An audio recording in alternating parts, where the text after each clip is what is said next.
A very warm welcome to my YouTube channel Let's Know Law। मेरा नाम मनिंदरजीत कौर बोपर है। आज मैं आपके सामने हाजिर हूँ एक न्यू वीडियो के साथ और आज का हमारा टॉपिक होगा the constitution of India and its features borrowed from other countries. मेरे कहने का मतलब जो कॉन्स्टिट्यूशन के बेसिक फीचर्स जो हैं हमने कौन कौन सी कंट्री से बोरो किए हैं, हम आज वही डिस्कस करेंगे इस वीडियो में। जैसे कि आप सभी जानते हो कि कुछ अच्छी बातें हमें अगर किसी से सीखने के लिए मिल रही हो तो हमें वो अडॉप्ट कर लेनी चाहिए। तो ऐसे ही जब कॉन्स्टिट्यूएंट असेंबली थी हमारी जिसके द्वारा कॉन्स्टिट्यूशन एंड में बना था, वहाँ पर बहुत सारी डिबेट्स हुई कौन कौन सी जो चीज़ें हैं फीचर्स हैं वो हमें ऐड करनी चाहिए कॉन्स्टिट्यूशन में। तो उन्होंने सर्च की थी वर्ल्ड के प्रोमिनेंट कॉन्स्टिट्यूशंस की और उन्होंने पाया कि अगर ये कॉन्स्टिट्यूशन ह्यूमैनिटेरियन ग्राउंड्स और फंडामेंटल जो राइट्स हैं वो अपने सिटीजन्स को प्रोवाइड कर रहे हैं तो हमें भी ये अच्छी बातें हमारे कॉन्स्टिट्यूशन में ज़रूर ऐड करनी चाहिए। तो आज मैं यही डिस्कस करूँगी आपके साथ। तो चलो फिर देखते हैं कौन कौन से फीचर्स हैं और कौन कौन सी कंट्रीज से हमने वो अडॉप्ट किए हैं। फर्स्ट ऑफ ऑल अगर हम बात करें ब्रिटेन की, दैट मीन्स यूके की, तो हम यूके का एक शुरू से ही हमारे इंडियन पॉलिटी और इंडियन कॉन्स्टिट्यूशन पर एक बहुत ही बड़ा इम्पैक्ट रहा है। ऑलमोस्ट हम जानते ही हैं कि हमारा देश गुलाम भी रहा था इनके अंडर, इन ब्रिटेन के पीपल के अंडर। तो उन्होंने ही यहाँ पर कुछ जो सिस्टम थे हिस्टोरिकल, अगर हम बात कर ले हिस्ट्री की, तो कॉन्स्टिट्यूशन हिस्ट्री जब भी हम पढ़ेंगे तो पता यही लगेगा कि वो सारी चीज़ें जो आज हमें मिली हैं वो कहीं ना कहीं अंग्रेज़ों की तरफ से वो पहले से हमारे यहाँ पर एस्टेब्लिश कर दी गई थी। तो हम बात करते हैं ब्रिटेन की, तो यहाँ पर हमने ब्रिटेन के कॉन्स्टिट्यूशन से एक बात ली थी पार्लियामेंट्री गवर्नमेंट की, secondly the rule of law, thirdly the legislative procedure, fourthly single citizenship, cabinet system, prerogative rights, parliamentary privileges and bicameralism। सो ये सारे कंसेप्ट हमने ब्रिटेन से अडॉप्ट किए थे और उनके जो कॉन्स्टिट्यूशन था वहाँ से हमने इसको बोरो किया था और यही फीचर हमारी कंट्री को आज अच्छी तरह से गवर्न कर रहे हैं और इसको इन्होंने एक अच्छी फॉर्म में डेमोक्रेटिक फॉर्म एस्टेब्लिश होने में हेल्प की है।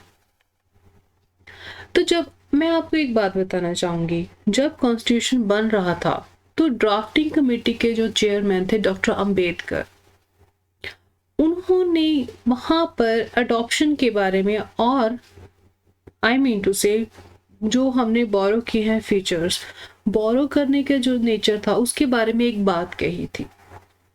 उन्होंने कहा था कि हम अपने कॉन्स्टिट्यूशन में कुछ जो बातें हैं वो गवर्नमेंट ऑफ इंडिया एक्ट 1935 से ला रहे हैं और हमें ये कहने में बिल्कुल भी शर्मिंदा नहीं होना पड़ रहा ये कहने में कि अगर हम कुछ अच्छे फीचर्स, कुछ पेटेंट जो राइट है, फंडामेंटल आइडियाज़ जो हैं उनमें ऐड कर लें कुछ फंडामेंटल राइट्स जो हैं हम ह्यूमंस के, तो ये चीज़ें प्लेगरिज्म नहीं होंगी और हर पर्सन को उन राइट्स का अधिकार है इस धरती पर।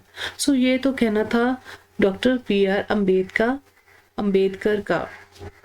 आगे हम बात करेंगे आयरलैंड के बारे में और ये जो कंट्री थी वहाँ से हमने एक बहुत ही अच्छी चीज़ अडॉप्ट की, वो थी directive principles of state policy. जैसे कि अब आप सभी जानते हो कि हमारे इंडियन कॉन्स्टिट्यूशन में जो डायरेक्टिव प्रिंसिपल है वो स्टेट को डायरेक्ट करते हैं कि आप अपनी आने वाली और जो चल रहा समय है उसमें कौन से आइडियाज़ अडॉप्ट करो और कौन सी पॉलिसी अडॉप्ट करो कि आप कॉन्स्टिट्यूशन को और इंडिया को बेटर बना सको। और सेकेंडली आयरलैंड से हमने अडॉप्ट किया method of election of the president. आज जो भी सिस्टम हमारे कॉन्स्टिट्यूशन में ऑफ इंडिया में प्रेसिडेंट की इलेक्शन के बारे में चल रहा है, वही सारा सिस्टम हमने आयरलैंड के कॉन्स्टिट्यूशन से अडॉप्ट किया, जहां हम कह सकते हैं बोरो किया। थर्डली, मेंबर जो नॉमिनेट होते हैं राज्यसभा में बाय द प्रेसिडेंट, ये सारे का सारा कंसेप्ट हमने आयरलैंड से अडॉप्ट किया और बोरो किया था। इसके बाद हम बात करेंगे एक और कंट्री की और कुछ और फीचर्स की जो हमने उस स्पेसिफिक कंट्री से अडॉप्ट किए थे। तो चलो हम बात करते हैं यूनाइटेड स्टेट्स ऑफ अमेरिका की। तो यूएसए से हमने कुछ अच्छी बातें सीखी, और जैसे कि हम बात कर सकते हैं प्रेसिडेंट की इम्पीचमेंट के बारे में। जब भी प्रेसिडेंट को प्रेसिडेंटशिप से हटाया जाएगा तो एक प्रोसेस फॉलो किया जाएगा इम्पीचमेंट का। तो ये आइडिया हमने यूएस से अडॉप्ट किया था, उन्होंने हमने ये आइडिया ले लिया। और जो आज हमारे प्रेसिडेंट एंड वाइस प्रेसिडेंट के जो फंक्शंस हैं, वो भी सारे उनका आइडिया भी हमने यूएस से बोरो किया था। हमारे इंडिया के सिस्टम में जो भी सुप्रीम कोर्ट और हाई कोर्ट जजेस हैं, उनका रिमूवल का प्रोसीजर और कौन कौन सी शर्तें होंगी, कौन कौन सी कंडीशंस पर रिमूव किया जाएगा, ये सारी कंडीशंस हमने यूनाइटेड स्टेट्स ऑफ अमेरिका से फॉलो किए हैं। मैं बात करूंगी फंडामेंटल राइट्स की। तो फंडामेंटल राइट्स तो पार्ट 3 में बहुत इंपॉर्टेंट कंसेप्ट है हमारे इंडियन कॉन्स्टिट्यूशन। अगर यही नहीं होंगे तो हमारे ह्यूमन राइट्स ही नहीं यहाँ पर प्रिवेल करेंगे इंडिया में। सो फंडामेंटल राइट एक तो बेसिक स्ट्रक्चर का हिस्सा है, और ये जो फंडामेंटल राइट्स हैं वो ह्यूमन राइट्स की थ्योरी पर ही चलते हैं। सो मैनी फंडामेंटल राइट्स जो हैं हमारे कॉन्स्टिट्यूशन में प्रोवाइड किए गए हैं, और ये कंसेप्ट और कौन कौन से फंडामेंटल राइट्स होने चाहिए, इनका आइडिया भी हमारी जो कॉन्स्टिट्यूंट असेंबली थी, उन्होंने यूनाइटेड स्टेट्स ऑफ अमेरिका के कॉन्स्टिट्यूशन को एक्सप्लोर करके लिया था। आगे हम बात करते हैं जुडिशियल रिव्यू की।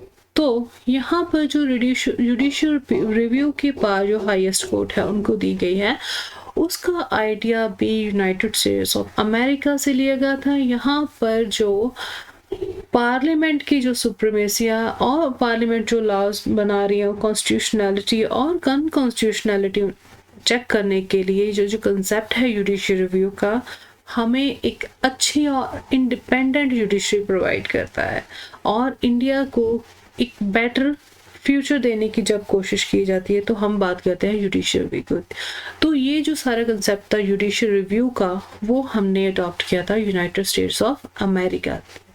अगर हम बात करेंगे इंडिपेंडेंस ऑफ जुडिशरी, जैसे कि हमें सबको मालूम है ये बात कि हमारे जो फॉर्म ऑफ गवर्नमेंट है वो उनकी 3 स्ट्रक्चर्स में वो डिवाइड है, executive, legislature and the judiciary. और यहाँ पर इटसेल्फ कॉन्स्टिट्यूशन में भी ये बात प्रोवाइड है कि ये जो 3 ऑर्गन्स हैं आपस में किसी भी तरह का इंटरफेरेंस नहीं करेंगे कि एक दूसरे के काम को किसी तरह वो खराब करें। तो यहाँ पर जो एक कंसेप्ट दिया जाता है कि जो जुडिशरी है वो अपना काम करेगी without the interference of other organs, that means executive and the legislature, जिसे हम बोलते हैं इंडिपेंडेंस ऑफ जुडिशरी। तो ये भी जो कंसेप्ट था यूनाइटेड स्टेट्स ऑफ अमेरिका से लिया गया था। जैसे कि मैंने पहले ही एक वीडियो बनाई थी प्रेम्बल के बारे में, कुछ इंपॉर्टेंट बातें मैंने वहाँ पर डिस्कस की थी कि प्रेम्बल इंटीग्रल पार्ट होता है हमारे इंडियन कॉन्स्टिट्यूशन का। यहाँ पर बेसिक स्ट्रक्चर डिफाइन किया जाता है और एक आइडियल एंड एम बोला जाता है कि हम कौन सी की जो है और कौन से रूल्स हमें एट द एंड वो अचीव करने हैं। तो सभी जो हमारे जो बेसिक स्ट्रक्चर जो प्रेम्बल में दिया गया है, ये सारा कंसेप्ट प्रियम्बल का कि हम प्रियम्बल एक ऐड करें और उसमें जो इम्पोर्टेंट बातें बताएं कि हम क्या अचीव करना चाहते हैं। तो ये जो कंसेप्ट था ये भी हमने अडॉप्ट किया था अमेरिका से, अमेरिका के कॉन्स्टिट्यूशन से। आगे हम बात करते हैं एक और कंट्री की और कुछ फीचर्स की। जब हम इनकी बात करेंगे तो आगे हम बोलते हैं कनाडा के बारे में। कनाडा। तो यहाँ पर जो centrifugal form of federalism where the central is stronger than states, जैसे कि हम सभी जानते हैं कि हमारे यहाँ पर जो कंट्री है उनकी two type of government prevail करती हैं, central government and the state governments. हर स्टेट को एक डिफरेंट गवर्नमेंट प्रोवाइड की जाती है एक पॉलिटिकल पार्टी की हेल्प से। बट जब हम बात करेंगे कि सेंट्रल और स्टेज में से कौन स्ट्रॉन्गर है, तो हमारा यही जवाब होगा कि central is stronger then state. और ये जो कंसेप्ट था सेंट्रल को पावरफुल बनाने का इन कंपैरिजन टू स्टेट, ये हमने जो कनाडा की गवर्नमेंट थी और कनाडा का कॉन्स्टिट्यूशन था वहाँ से ये कंसेप्ट हमने अडॉप्ट किया था। सेकेंडली हम बात करेंगे residuary powers vest with the centre, जो भी एडिशनल पावर्स हैं जो 3 लिस्ट में स्टेट लिस्ट है, जो हमारी सेंट्रल लिस्ट है और जो कंकरेंट लिस्ट है, उनमें से अगर कोई टॉपिक इन 3 लिस्ट में नहीं आ रहा और इन 3 लिस्ट में से बाहर है, वो टॉपिक इनमें इंक्लूडेड नहीं है, तो वो जो एक्स्ट्रा पावर्स है वो दी गई है सेंटर को। और ये कंसेप्ट भी हमने कनाडा का जो कॉन्स्टिट्यूशन था वहाँ से अडॉप्ट किया था। Thirdly centre appoints a governor at the state, जैसे कि हम सभी जानते हैं कि हर स्टेट की जो एक पॉलिटिकल पार्टी है वो फॉर्म करती है गवर्नमेंट एंड, और उनका जो सीएम वो तो गवर्नमेंट चलाता ही है, बट उसके साथ एक पर्सन दिया जाता है गवर्नर जिसे अपॉइंट करता है सेंटर, और हर स्टेट का गवर्नर जो अपॉइंट होता है सेंटर से। ये भी कंसेप्ट हमने इस country say that is Canada से हमने अडॉप्ट किया था। आगे हम बात करेंगे advisory jurisdiction of the supreme court. जैसे कि हम सभी जानते हैं कि सुप्रीम कोर्ट का एक एपिलेट जुरिस्डिक्शन है, उनकी एक ओरिजिनल जुरिस्डिक्शन है और एक एडवाइजरी जुरिस्डिक्शन है। एडवाइजरी जुरिस्डिक्शन में सुप्रीम कोर्ट जो पर्टिकुलर गवर्नमेंट उनसे एडवाइस लेगी वो पावर दी जाती है कि वो उनको एडवाइस दे सकते हैं, बट उन पर ये कंडीशंस नहीं लागू होती कि अगर वो जो एडवाइस देंगे वो गवर्नमेंट पर बाइंडिंग होंगी, तो ये हम कहेंगे कि उनकी एडवाइस जो है वो बाइंडिंग नहीं होगी, बट हाँ वो अपनी राय जो अपनी एडवाइस जो दे सकते हैं। और ये कंसेप्ट भी हमने अडॉप्ट किया था कनाडा की गवर्नमेंट से। इसके बाद हम बात करेंगे एक और कंट्री की और कुछ और फीचर्स की जो हमने बोरो किए हैं किसी और कंट्री से। तो चलो हम बात करते हैं ऑस्ट्रेलिया की। यहाँ पर जैसे कि हम सभी जानते हैं कि जो हमारा शेड्यूल 7 है वहाँ पर 3 list of the constitution provide करी गई है, जहाँ पर एक स्टेट लिस्ट है, कंकरेंट लिस्ट है एंड द यूनियन लिस्ट। यहाँ पर जो कंकरेंट लिस्ट है वो उनमें जो सब्जेक्ट होते हैं उन पर यूनियन भी काम कर सकती है और स्टेट गवर्नमेंट भी काम कर सकती है विद सर्टेन कंडीशंस। ये जो कंकरेंट का लिस्ट का कंसेप्ट था ये हमने अडॉप्ट किया था ऑस्ट्रेलियन की कॉन्स्टिट्यूशन से। इसके बाद हम बात करेंगे article 108 that is joint sitting of the 2 houses. वैसे तो हमारे हाउस के 2 सदन हैं और 2 हाउसेस, जैसे हम बोल देते हैं राज्यसभा और Lok Sabha, upper house and the lower house, but कुछ टाइम यहाँ पर ऐसे होते हैं यहाँ डिसीजन लेने के लिए जॉइंट सिटिंग बुलाई जाती है दोनों हाउसेस की, जो आर्टिकल 108 में प्रोवाइड है। तो ये कंसेप्ट था कि किन कंडीशंस पर और किन मुद्दों पर जॉइंट सिटिंग बुलाई जाएगी 2 हाउसेस की अंडर आर्टिकल 108। ये कंसेप्ट भी हमने ऑस्ट्रेलिया का जो कॉन्स्टिट्यूशन था वहां से बोरो किया था। हमारे कॉन्स्टिट्यूशन में कुछ पर्टिकुलर सेक्शंस हैं जो प्रोवाइड करते हैं एक कंसेप्ट जो डील करता है freedom of trade and commerce के बारे में, और ये जो freedom of trade and commerce है ये भी हमने अडॉप्ट किया था ऑस्ट्रेलियन कॉन्स्टिट्यूशन से। तो आगे हम बात करेंगे एक और कॉन्स्टिट्यूशन की, एक और कंट्री की और कुछ और फीचर्स की जो हमने उस कंट्री से बोरो किए होंगे। जैसे कि हम सभी जानते हैं कि जब 42nd अमेंडमेंट बनी थी 1976, तो यहाँ पर हमें फंडामेंटल ड्यूटीज भी इस अमेंडमेंट के साथ प्रोवाइड की गई थी फर्स्ट टाइम एवर। मैं आपको बताना चाहूंगी जब कॉन्स्टिट्यूशन बना था तब फंडामेंटल ड्यूटीज वहां पर नहीं थी। 42nd अमेंडमेंट 1976 के साथ कुछ फंडामेंटल ड्यूटीज हमें मिली और उनका नंबर था 10। ऑल्दो ये नंबर जो आज बढ़कर 11 हो गया है, और जब हम शुरुआत हुई थी तो ये 10 नंबर था। सो ये कंसेप्ट भी हमने फंडामेंटल ड्यूटीज़ का, जहाँ पर सिटीजन्स को ड्यूटीज़ लगा दी जाती हैं और दे दी जाती हैं कि आप ये जो आपकी फंडामेंटल ड्यूटी समझकर पूरा करोगे। तो बहुत सारे काम है, बहुत सारी ड्यूटीज़ उनमें ऐड की गई हैं। आगे हम बात करेंगे the ideal of justice social economic and political expressed in the preamble. जैसे कि हम सभी जानते हैं कि जब हम कॉन्स्टिट्यूशन पढ़ेंगे तो बहुत सारी चीज़ें हमारे सामने आएंगी। तो वहाँ पर एक वर्ड आएगा जस्टिस का, और जस्टिस को उन्होंने डिफाइन किया है 3 सब टाइटल्स में, that is social justice, economic justice and political. ये जो सारा कंसेप्ट की जस्टिस हम इन फील्ड में प्रोवाइड करेंगे और करने की कोशिश करेगा ये कॉन्स्टिट्यूशन ऑफ इंडिया। ये भी आइडिया हमने अडॉप्ट किया था प्रेम्बल में थ्रू यूएसएसआर, जिसे हम आज बोल देते हैं रशिया। तो ये तो थे सारे के सारे कंसेप्ट जो हमने यूएसएसआर दैट मीन्स रशिया से अडॉप्ट किए थे और बोरो किए थे। इसके बाद हम बात करेंगे फ्रांस की, और इस कंट्री से हमने लिया था कंसेप्ट ऑफ रिपब्लिक। जो हमारे रिपब्लिक वर्ड ऐड किया गया था प्रेम्बल में शुरू से कि इंडिया की फॉर्म क्या होगी गवर्नमेंट की, वो रिपब्लिक होगा इंडिया। और secondly the idea of liberty, equality and fraternity contain in the preamble. और प्रेम्बल में जो आइडिया एक और कुछ वर्ड्स हमारे ऐड किए गए थे, लिबर्टी, इक्वालिटी एंड फ्रेटर्निटी, जहाँ पर आगे बोला गया था fraternity shoring the dignity end of the individual. ये सारे कंसेप्ट लिबर्टी के, इक्वालिटी के, फ्रेटर्निटी के और रिपब्लिक के सारे हमने अडॉप्ट किए थे और बोरो किए थे फ्रांस के कॉन्स्टिट्यूशन में से। और आगे हम बात करेंगे एक और कंट्री की और कुछ फीचर्स की। तो हम बात करेंगे जर्मनी की। जैसे कि हम सभी जानते हैं under part 3 of the constitution fundamental rights जो है हमें प्रोवाइड किए गए हैं फ्रॉम आर्टिकल 12।